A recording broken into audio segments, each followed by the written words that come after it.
On y va les talentiers. Au tigre, c'était fort. 500. Allez, 500 et c'est versé ou quoi? Rapide. 200 et c'est versé ou quoi? Laisse-moi 10 000. Allez, 10 000 et c'est versé ou quoi? Mais c'est chaud ici, allez, hein, c'est chaud. Donne-moi une carte de recette, move de 1000 francs. Move. Oh. Mon frère, ici, on ne gagne pas. On verse. Ici, c'est versé ou quoi? Si tu veux, tu verses. Mais donne-moi aussi, verse-moi aussi. Ah, allons-y, elle prend pour ça. C'est versé ou quoi? Allez, prends pour ça. eMove, c'est la recharge électronique de Move. Rechargez rapidement, sans gratter et bénéficiez de 100% de bonus à partir de 100 francs CFA. 100% de bonus vers tous les réseaux. Là, c'est vraiment versé. Move, no limit. Roger envoie un coup de pied vers l'avant. Fait une belle passe à Lionel qui complète la balle, Bayer but. C'est parti. Superbe. Troisième victoire dans le groupe. Émotion jusqu'à l'ultime minute. Il n'y a pas de football sans 33 Export. 33 Export, supporter numéro 1 du football.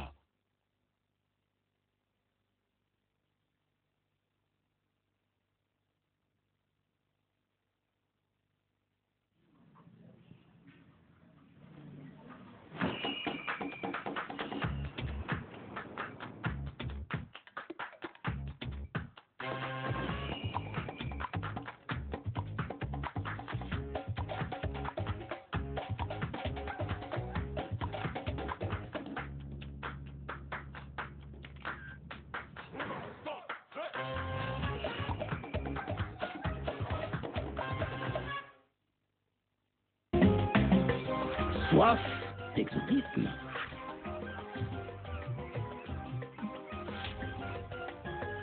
Nouvelle Slim Can 25 centilitres. Savourez de l'exotisme en boîte.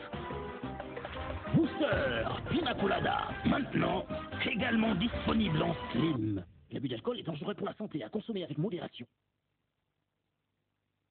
Et Orangina, sponsor officiel, présente du 27 juillet au 1er août 2015, Bantou Esthétique 2e édition. Bantou Esthétique, c'est un grand défilé de mode en plein air dès 17h le vendredi 31 juillet avec Hervé Ngomé-Wane et Elle du couleur du Cameroun, Yezdad et Chérida du Gabon accompagnés par les artistes locaux. Le samedi 1er août, grande journée de clôture avec Osamo Beach pour la première fois à la plage, Michael Anissé en prestation exclusive et une grande cérémonie dès 20h au Birdie. Billets en vente exclusivement au Birdie. Infoline 07 80 70 00 ou retrouvez-nous sur notre page Facebook Bantou Esthétique. Sponsor officiel Orangina, Africa numéro 1, la radio officielle Urban FM, AFJ Productions. Aujourd'hui c'est la fête, on va pas se prendre la tête. Seigneur, purifie-moi avec l'hysope et je serai pur. Lave-moi et je serai plus blanc que neige.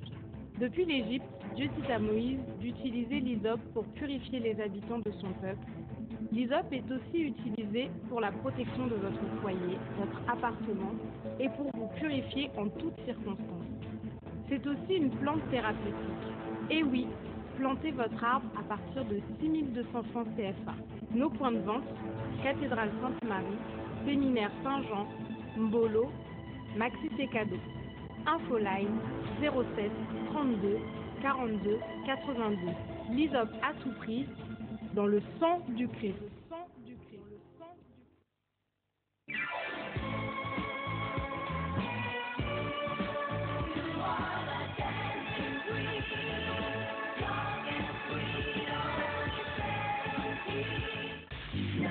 Libreville 93 FM.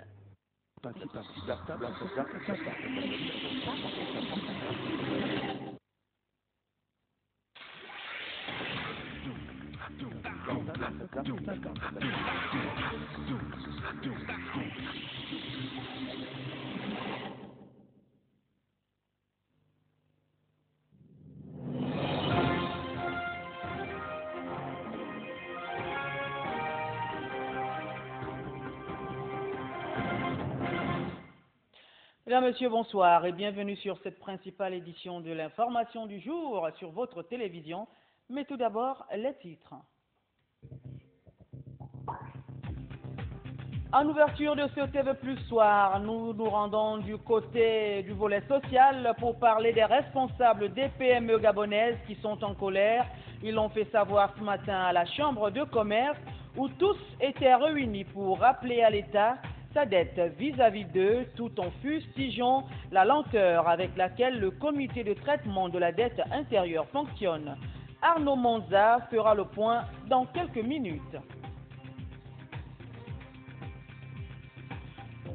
Société, parlons du dossier, la question de la candidature unique pour l'opposition gabonaise en vue de la présidentielle de 2016 alimente déjà les débats. L'on se demande si cette candidature unique est la solution pour le dossier de ce TV Plus Soir. Nous aurons la réaction des politiques, celle de la société civile et même celle de la population.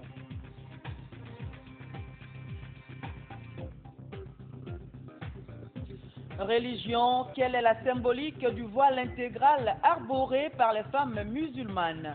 Selon plusieurs, ce serait une recommandation ou exigence de leur religion, mais que représente-t-il?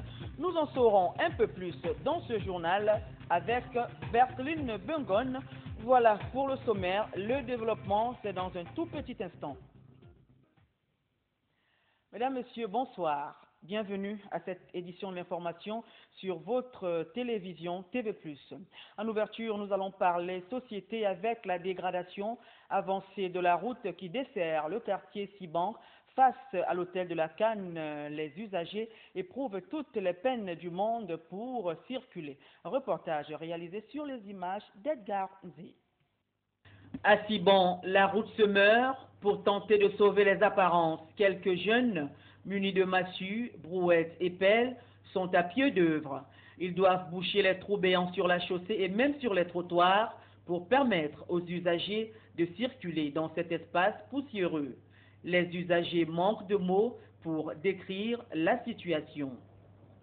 Comme vous pouvez le constater, un état délabré et ma foi, je suis mécontent de la situation parce que en ce moment, le pays traverse une crise et malheureusement aujourd'hui, voici la réalité. Donc pour moi, c'est regrettable. Vous-même, vous suivez les dégâts que nos voitures prennent, les coups que nos voitures prennent sur la route. La route n'est pas bonne. C'est vraiment difficile, très difficile. Il faudrait que l'État puisse faire quelque chose pour la route. Ça dérange. La route, l'état de la route. La route est dans un état piteux. Vous-même, vous voyez les gens ont du mal à circuler au fait. Voilà. La dégradation de la route s'accentue face à l'hôtel de la Canne, comme pour repousser toute tentative de développement dans la zone. Il faut faire preuve de malice pour circuler ici. L'on se demande si la saison n'est pas propice pour penser à son réaménagement. C'est le moment propice, en ce sens que nous rejetons la pierre aux autorités en place. Voilà les réalités du pays. Nous souhaitons humblement que le gouvernement prenne ces dispositions afin que la route puisse être effective en ce temps. En attendant que les pouvoirs publics réagissent, le calvaire des usagers continue. Le canal d'évacuation de Lomé menacé d'obstruction avec de hautes herbes et autres détritus qui s'y développent. L'on se demande pourquoi ne pas déjà entreprendre des travaux en vue de son curage. Reportage toujours sur les images d'Edgar Nzi. Le canal de Lomé, l'une des évacuations ayant bénéficié d'importants travaux d'aménagement hier, souffre cruellement aujourd'hui d'une menace d'obstruction. En effet, les hautes herbes et d'autres détritus, alors qu'il n'y a pas de pluie pour faciliter leur évacuation, exposent ce canal à ne plus remplir sa fonction première. Quand on regarde, il est un peu s'obstruer, mais en tout cas, vous savez, dans notre pays, il va falloir que ce genre de problème, que les gens crient et pour que l'opinion publique et nos gens gouvernementaux puissent regarder cela afin que cet endroit soit dégagé. Le souhait des populations est de voir les pouvoirs publics réagir pendant qu'il est encore temps. C'est le moment qu'il faut profiter de cette saison parce que il n'y a pas encore de pluie. Alors il va falloir, comme vous le disiez tout à l'heure, qu'il y ait quand même des engins, il y a quand même des services pour ça qui sont aptes de faire ce genre de travail. Toute chose qui éviterait les inondations le moment venu. Dans certains centres de santé de la capitale, c'est plutôt une ambiance morose car l'activité tournant au ralenti, c'est le cas de centres de santé de Glace où par contre l'activité se poursuit sereinement. Nathalie Oquet a fait le tour de certaines structures sanitaires du pays. Après le centre médical de Luy dans le 1er arrondissement, d'autres centres médicaux de la commune de Libreville ont emboîté le pas pour paralyser l'activité dans les unités de soins pour motif de non-paiement de la prime d'incitation à la performance et autres points inscrits dans leur cahier de charges.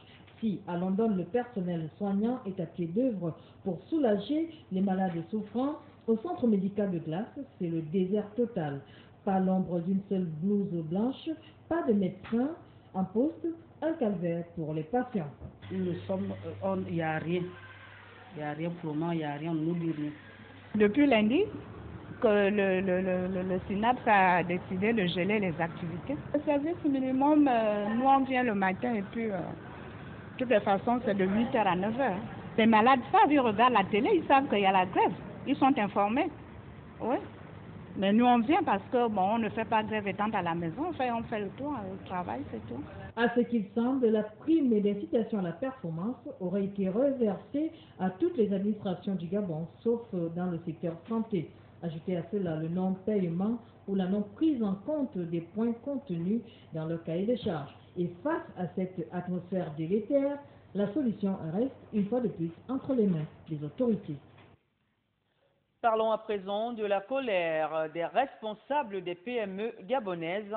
Ces derniers, regroupés au sein d'une coalition, étaient donc réunis à la Chambre de commerce pour rappeler à l'État gabonais sa dette vis-à-vis justement de ces petites et moyennes entreprises, tout en fustigeant la lenteur avec laquelle le comité de traitement de la dette intérieure fonctionne. Arnaud Monza, Juste Ndiana.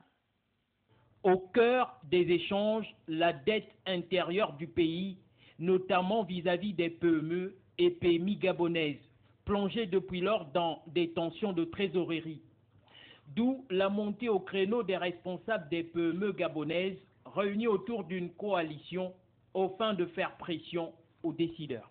Depuis le 22 mai 2015, nous avons sollicité de rencontrer le président de la République, parce que c'est lui qui est l'élu du peuple, afin que lui seul puisse être capable de donner des indications, puisque par ailleurs, il aurait dit que la dette est à instance zéro au Trésor, mais nous voulons lui dire combien de fois il n'est pas question pour le gouvernement qui est son bras séculier de dire des choses qui n'ont pas encore été faites. Nous sommes dans notre pays, il ne faut pas qu'on se mente. Il est important que le chef de l'État sache quelles sont les dispositions effectivement que le gouvernement prend.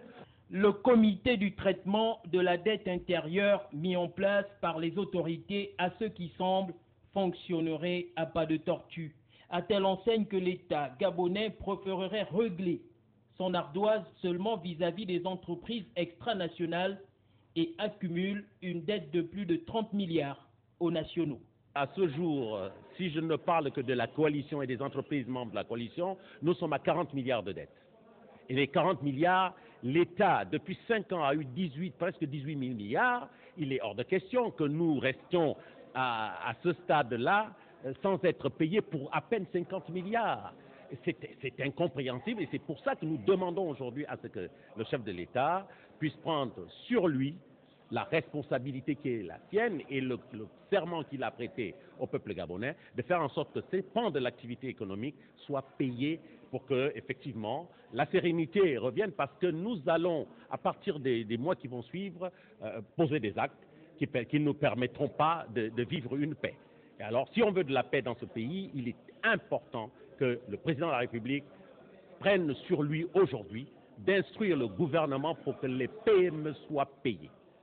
L'actuelle gouvernance des PME gabonaises a pour corollaire la baisse des activités, les licenciements à fréquence accélérée des employés, l'asphyxie au finish des petites et moyennes entreprises gabonaises au grand profit des entreprises extérieures. Ils ont donc décidé de porter les bottes des 7 lieux jusqu'à obtention de leur dû.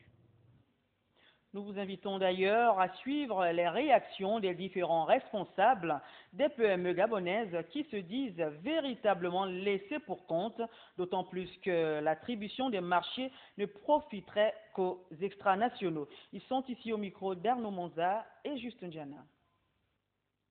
L'administration ne considère pas la PME gabonaise. L'administration ne considère pas la PME gabonaise. Mais c'est un tort pour eux, parce que la PME gabonaise aujourd'hui fait beaucoup pour l'État. Nous aidons l'État à résorber le chômage. Je vois que c'est un grand point. Et l'État devrait nous encourager pour que nous amenions à bien cette action. Nous ne sommes pas considérés. Comment est-ce qu'on peut comprendre qu'on puisse annuler les dettes des entrepreneurs? Purement et simplement. Comment est-ce qu'on peut garder les entrepreneurs sans être payés pendant des années? Comment est-ce que ces entreprises vont vivre si elles ne sont pas payées? Pour moi, la PME gabonaise n'est pas considérée. Depuis qu'ils ont mis en place ces réformes, il n'y a pas d'impact sur le plan économique.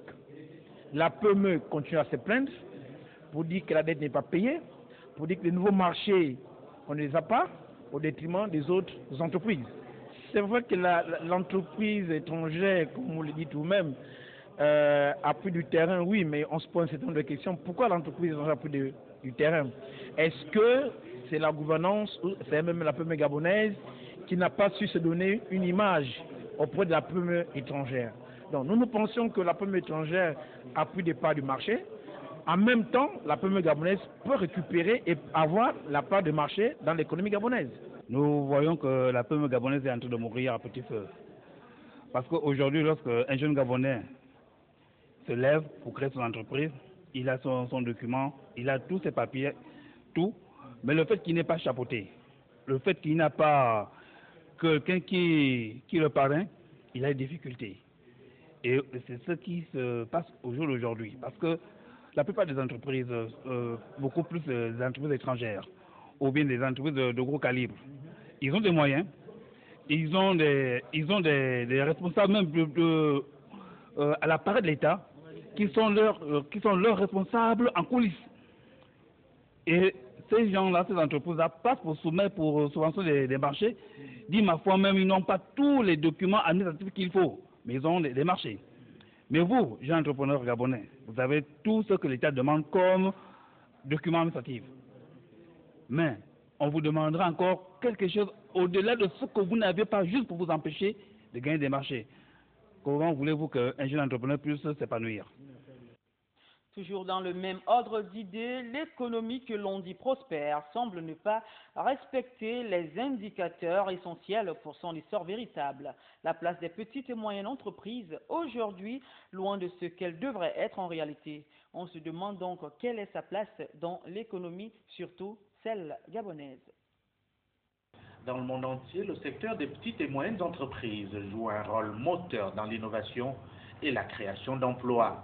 Il est donc absolument essentiel de comprendre quels sont les véritables enjeux et opportunités qui dessinent l'avenir de ces entreprises. Le secteur, disons-le clairement, pèse lourd. D'après les estimations, plus de 90% des entreprises dans le monde appartiennent à la classe des PME. Dans l'ensemble, ce sont elles qui génèrent la croissance, créent des emplois, se développent plus rapidement et sont plus novatrices. Mais par-dessus tout, elles restent nettement moins complexes sur le point de vue de la structure et plus efficientes et souples que les grandes entreprises. Pratiquement tous les pays s'accordent sur un point, elles jouent un rôle essentiel dans la prospérité économique. Les entreprises constituent donc une part considérable du tissu économique de bien des pays et emploient une importante proportion de la main-d'œuvre mondiale, même s'il n'y a pas de données précises. D'après une recherche de la Banque mondiale, Les petites et moyennes entreprises représentent près de 95% de l'ensemble des entreprises et emploient près de 60% de la main-d'œuvre du secteur privé. On pense également que les PME contribuent à hauteur de 50% de la valeur ajoutée brute mondiale, levée AB. Aux États-Unis, par exemple, la Small Business Administration a recensé en mars 2014 plus de 28 millions d'entreprises dans le pays et établi qu'entre 1993 et mi-2013, 63 des nouveaux emplois étaient imputables aux petites et moyennes entreprises. Et d'après l'Organisation des Nations Unies pour le développement industriel, qui s'occupe de la santé économique des pays en développement, l'accès au marché mondial pour la libéralisation, la déréglementation et la démocratisation est la meilleure façon pour les pays en développement d'abolir la pauvreté et les inégalités. Au Gabon, la règle semble bien contraire. Assujetties aux nombreuses taxes et autres obligations, les PME ne semblent pas bénéficier de la part qui est en principe la leur, du moins en ce qui concerne leur catégorie. Il faut faire des pieds et des mains pour obtenir un marché de l'État. Question, quelle est donc l'utilité de la PME au Gabon si, aussi infirme qu'elle est, doit être également obligée de mendier les marchés et quand elles ont la portion congrue, elles peinent à rentrer dans leur fonds. Drôle de prospérité économique, tout de même. Voilà, nous écoutions à l'instant l'analyse de Patrick Serrano sur l'importance, la place des PME gabonaises dans le système économique. Passons à toute autre chose. À présent, l'école publique située derrière l'école normale supérieure qui est dans un état de délabrement indescriptible. L'on se demande si ce cas finira bien par attirer l'attention des pouvoirs publics. Image d'Edgar Zé. Pas de portail, des tables bancs cassées et jetées dans la cour, des installations électriques hors service, des classes au plafond éventré et dans un état d'insalubrité indescriptible, ainsi que de hautes herbes dans la cour. Tel est le décor à l'école publique de derrière l'école normale supérieure, une situation qui laisse sans voix. Constatons que l'école est dans un état de délabrement avancé, du fait que vous voyez, il y a des portes qui sont cassées. Quand vous arrivez, il y a des gens qui ont fait la matière fécale là-dedans. Donc, c'est vraiment dans un état d'insalubrité qu'on ne peut pas vraiment décrire. Aucune sécurité n'est envisageable ici, l'accès à l'école étant perméable à tout et à tous. Selon certaines indiscrétions, beaucoup d'actes de vandalisme y seraient enregistrés. Cependant, l'on se demande ce qui est envisagé pour sa réfection et sa sécurisation en ces vacances scolaires. C'est en ce moment que les responsables devraient en profiter pour essayer de nettoyer l'école et la prêter pour la rentrée scolaire prochaine. Mais je ne sais pas ce qu'il attend ou bien il y a un problème de budget ou de moyens, on ne sait pas. Mais on constate que rien n'est fait jusque-là. Les autorités compétentes doivent parer au plus pressé. Cela y va de l'avenir de la jeunesse gabonaise. Abordons à présent le volet dossier de ce TV+ ce soir. Élection présidentielle 2016, la question de la candidature unique alimente déjà les débats qui, pour certains, n'est pas une priorité ou encore constitue un risque. Sur la question, un observateur de la vie politique réagit. Pour lui, la candidature unique ne serait pas la solution. Il est au micro de nos reporters Arnaud Manza et Justin Jana. Présenter une candidature unique revient à pratiquer une négation des principes de la démocratie qui sont d'abord des principes de liberté, des principes de liberté de choix, de liberté d'action. Ceci dit en passant, ceux qui avancent cette idée pensent que si l'opposition jusque-là a toujours perdu des élections, c'est à cause de la multiplicité des candidatures. Là aussi, je peux m'inscrire en faux parce que je remets en doute les résultats qui ont toujours été proclamés depuis les élections présidentielles de 1993, soit 4 élections présidentielles depuis l'entrée du Gabon dans le processus de démocratisation dès le début des années 1990. En même temps, je pense que présenter une candidature unique comporte parfois même des risques. Des risques dans ce sens que lorsque l'opposition présente une candidature unique, et pourvu qu'il y ait peut-être 2 autres candidatures sorties dans le 16 août, plus le candidat du pouvoir, si maintenant, au cours de la campagne électorale qui ne dure que 15 jours, le candidat unique de l'opposition est attaqué soit par un AVC ou bien est victime d'un accident malheureusement qui l'empêcherait de continuer la compétition. Comment est-ce qu'on va faire alors que les listes sont déjà bouclées par la CNAV et par la Cour constitutionnelle? Comment est-ce qu'on va régler ça? La compétition va se poursuivre sans le candidat unique de l'opposition. Mais en même temps, la preuve n'est pas administrée aux yeux de l'opinion que si l'opposition a toujours perdu les élections jusque-là, c'est à cause de la multiplicité des candidatures. Mais en revanche, ce que la multiplicité des candidatures peut conforter, c'est peut-être au cours d'un hold-up électoral ou d'un coup d'État électoral, comme on l'appelle, qui pourrait être utilisé par le pouvoir pour dire si je gagne des élections, c'est parce que de l'autre côté, il y a multiplication des candidats, dont diversion des voix. Plus le temps passe, plus l'opinion s'interroge sur l'organisation de la future élection présidentielle, celle de 2016 notamment. Une problématique majeure se fait de plus en plus également sur la multitude des candidats qui pourraient être dans la course au fauteuil présidentiel. Dans une élection à un tour, la multitude de candidats peut-elle jouer un tour à l'opposition? Analyse de Patrick Serrano sur les images d'archives. Le temps passe et les incertitudes planent au sujet des questions de transparence dans l'organisation de la prochaine consultation électorale. L'OTAN sait bien ce qu'il faut pour y arriver, mais il reste quelques mois et rien ne semble donner des assurances de la tenue même de cette élection. Autrement dit, comment comprendre l'extrême assurance dont fait montre le pouvoir qui ne semble pas se soucier des préoccupations de l'ensemble des Gabonais, de la société civile et de l'opposition qui réclament plus de clarté dans la révision du processus électoral. La sourde oreille de ce même pouvoir est pour le moins insultant, mais il se dégage une inquiétude, celle justement liée à la question de leadership au sein de la classe politique de l'opposition.